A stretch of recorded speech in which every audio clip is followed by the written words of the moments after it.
All right, so picture this. You're curled up with Pride and Prejudice. Maybe there's a fireplace, maybe some tea, the works. And you're lost in the story, Yeah. right? The romance, the drama, all that good stuff.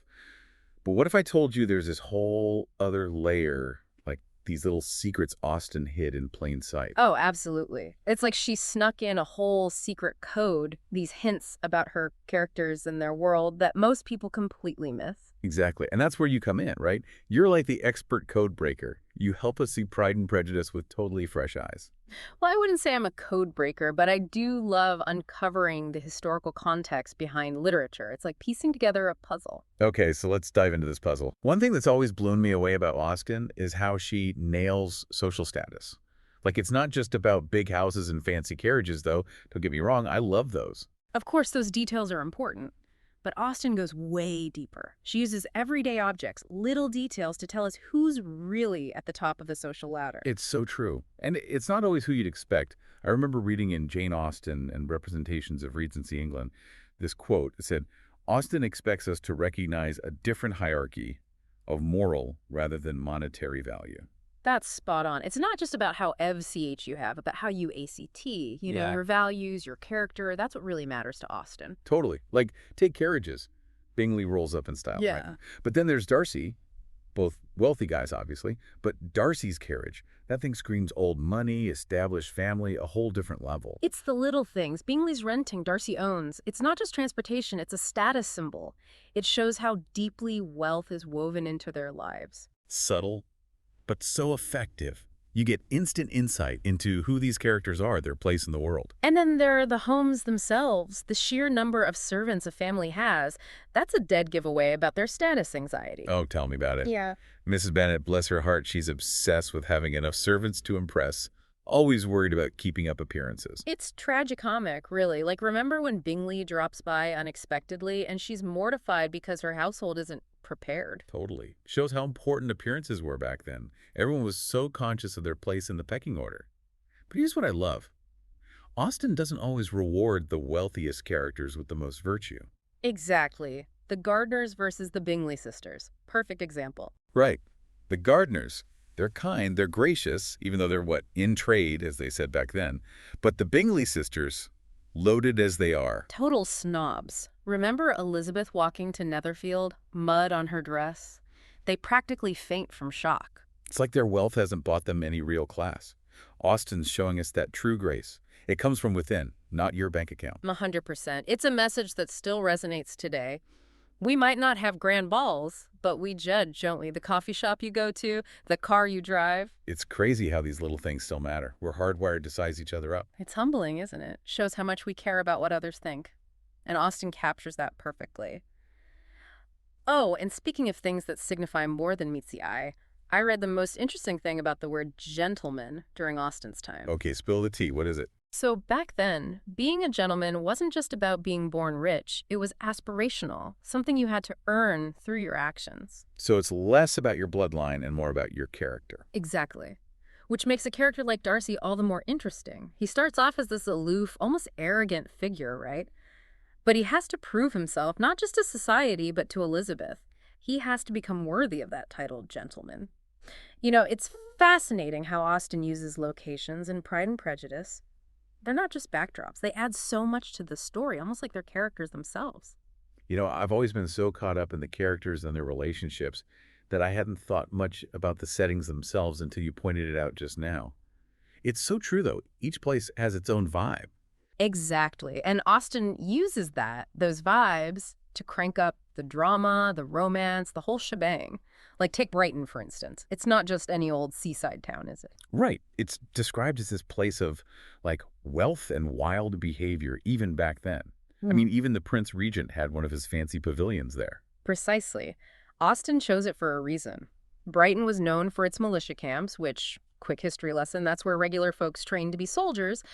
And those camps, let's just say they were a big draw for young ladies, shall we say, hoping for a little adventure. Okay, so we're already talking about a place that's a little bit, you know, Scandalous, right? Right. Risque. Exactly. It was known for attracting wealthy individuals, some more reputable than others, so naturally it's the perfect setting for Lydia's, shall we say, missteps. Oh, totally. She's practically throwing herself into the lion's den thinking she's going to find love and excitement and high society when really it could all come crashing down around her. Exactly. And that's Austen's brilliance. Using the reputation of a place to mirror what's happening with the characters, the setting becomes this reflection of their choices, their desires, even their flaws. It's like the geography itself is foreshadowing all the drama to come. So you've got Brighton, which is all about risk and excitement. Then on the flip side, there's Pemberley, Darcy's incredible estate. Pemberley. Now, that's a location that goes beyond just a place on a map. It's practically a symbol of Darcy himself. And I love how we see Pemberley through Elizabeth's eyes initially, all those preconceived notions. We form our own opinions based on what we hear, but we don't truly see it for what it is until later. That's Austen playing with our perceptions, reminding us that we often judge based on incomplete information, on hearsay, on our own biases. And then when Elizabeth finally gets to Pemberley, it's like this aha moment. You see the beauty, the grandeur, of course, but it's more than that.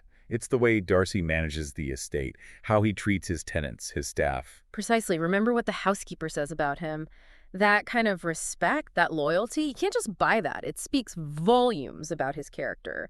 Pemberley becomes the symbol of the man beneath the, let's be honest, initially kind of standoffish exterior. Right, like Pemberley is the real Darcy, or at least the Darcy he could be. And another interesting thing Austen does with setting is she uses travel, the act of getting from one place to another, to highlight social differences. Oh, interesting. What do you mean by that? Well, think about it. For someone like Darcy, a 50-mile journey, no big deal. He's got the means, the freedom to travel as he pleases. But for the Bennet family, even a short trip, that's stressful. Because it represents a disruption to their routine, the cost, maybe even stepping outside their social circle, right? Exactly. It emphasizes just how limited their world is compared to Darcy's. Their opportunities, their social circles, even their physical ability to move around freely, it's all different. Austen's showing us that even something as simple as travel was a marker of your place in society. Wow, so we've got locations as symbols, as social commentary, as psychological landscapes. Austen really packs it in. She really does, all with her signature wit and social commentary. And speaking of places that reveal character, that crackle with this unspoken tension, we have to talk about the dance floor. Yes, the balls. Those scenes are just made for the big screen, all those gorgeous gowns, the music, the romantic tension. But we can't forget, for Austen, these dances, they were about way more than just romance. They were high-stakes social events, loaded with rules and rituals and unspoken expectations. Oh yeah, those rules were serious business, weren't they? You bet. This wasn't just about having a good time. These dances, they were a microcosm of society itself, a place where your reputation could be made or broken with a single misstep. So you're telling me these dances were more like a social battlefield than a place for romance? Sign me up. Well, maybe not a battlefield, but definitely high stakes. Imagine you're Elizabeth Bennet. You're at this grand ball, surrounded by eligible bachelors, gorgeous gowns, but then you realize there's this whole other level of complexity happening. Oh, I can only imagine. One wrong move and you're doomed. So it wasn't just about looking good, it was about knowing the rules. Exactly. And those rules, they were serious business. These weren't just dances, they were a microcosm of society itself, a place where reputations could be made or broken with a single misstep. No pressure, right? So walk me through it. What kind of dances were they doing back then?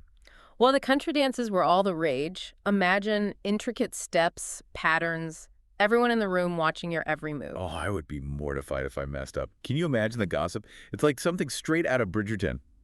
But I guess that's the point, right? Everyone's watching, everyone's judging. Exactly. And it wasn't just about knowing the steps. It was about etiquette. Who you danced with, how you carried yourself, your facial expressions, it all mattered. Remember that quote we talked about? The lady who does not go down the set is thus spoiling the dance for everyone else.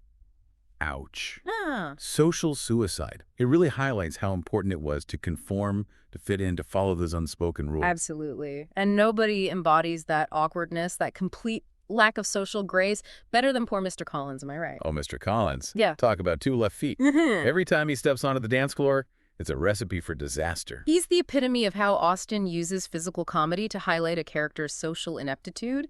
We can practically see him stumbling through those dances, making a spectacle of himself. It's hilarious, in a painful sort of way. Poor Elizabeth having to endure him as a partner. But his clumsiness, it reveals something deeper, doesn't it? Precisely. It's not just about being a bad dancer. It's about his lack of awareness, his inability to read social cues, which, let's be honest, makes him a terrible match for our dear Elizabeth. Who, by the way, is intelligent, witty, and can probably rock a quadrille like nobody's business. Okay, so we've got these very structured, very rule-bound country dances, but I'm guessing those weren't the only dances on the scene back then, right? What about those scandalous waltzes I've heard so much about? Ah, the waltz. Now that was a game changer. Imagine the scandal. Couples actually touching, moving together in a way that was considered far too intimate for the time. It's funny how a dance can be so revolutionary, so threatening to the social order. But that's what makes it so interesting. The waltz represents a loosening of those rigid social norms, a hint of rebellion against the old ways. And you know, Austen, she was always one step ahead, picking up on those subtle shifts in society. She was like the original trendsetter. So it's not just about pretty dresses and romantic music. These dances are a microcosm of the entire social order with their own hidden meanings and unspoken rules. Precisely. And once you start to see those hidden meanings, you can't unsee them. It adds this whole other layer to Austen's work. Which I think brings us to our final thought. We have uncovered all these hidden depths in Pride and Prejudice, but it makes you wonder, what about all the other books out there? Have we been reading those too superficially? It's like we've been given this amazing gift, this new lens to view literature through. And not just the classics, but even modern books. It makes you wonder what hidden details we're missing in the books we're reading today. What would Jane Austen say about that? Well, that's the beauty of literature, isn't it? It invites multiple interpretations. It challenges us to think critically, to question our assumptions. And Austen, she was a master of crafting those layers of meaning. So to our listeners out there, I'll leave you with this. The next time you pick up a book, I challenge you to read it with fresh eyes. Pay attention to the details, the settings, even the way the characters move on the dance floor. You might be surprised at what you discover. You might even find yourself thinking, Jane would have loved this.